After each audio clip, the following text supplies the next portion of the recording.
Académisation est pas forcément le bon terme. Par contre, je suis pour les titres de professional bachelor ou master parce que, comme ça a été dit, beaucoup de parents sont inquiets de le futur de leurs enfants et disent tu dois aller à l'université, et le fait qu'il y ait cette notion universitaire dans leur diplôme professionnel, je pense que ça va les rassurer, et à mon avis ça va amener beaucoup de gens à se positionner et à suivre ce genre de formation. J'ai trouvé le débat très intéressant.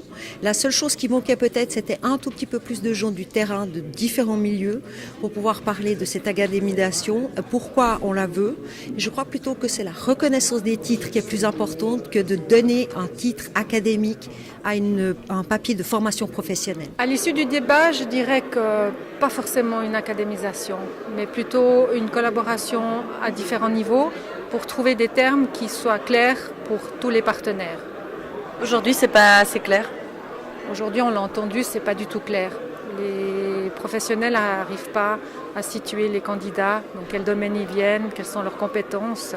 Et je pense que le CNC sera un bon outil de travail pour les ressources humaines. Alors pour moi, c'est une piste à suivre parce que je pense, malgré vraiment notre force en Suisse d'avoir une formation professionnelle, elle n'est pas encore mise au niveau de la formation académique. Et je suis persuadée, même si moi je suis de formation académique, que la formation professionnelle est beaucoup plus dure que la formation académique. Mais la formation académique apporte beaucoup plus de plus-value dans les rémunérations et dans les CV que la formation professionnelle. Je pense que ce qui a été dit, c'est cette plateforme de communication entre les HES, les ES.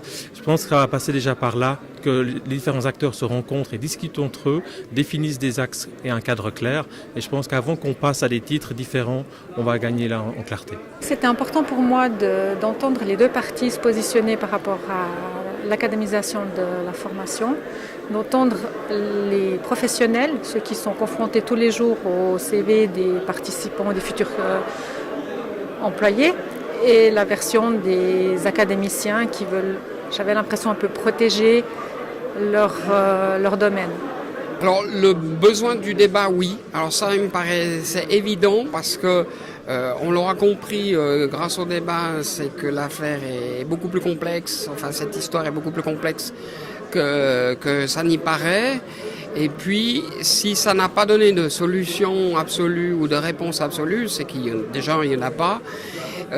C'est dû à la complexité, mais ça permet aussi à chacun des intervenants dans cette formation professionnelle supérieure de se positionner et de comprendre quelle est la position de chacun. Je pense qu'il est indispensable parce que beaucoup de gens n'ont pas suffisamment d'informations pour comprendre leur parcours, leurs objectifs, et c'est une question stratégique qu'énormément de personnes se posent, surtout à une époque où les gens ne rentrent pas dans une entreprise et font toute leur carrière dans une entreprise avec un seul métier, à une époque où les gens changent de 7 à 9 fois de métiers d'entreprise dans leur carrière professionnelle.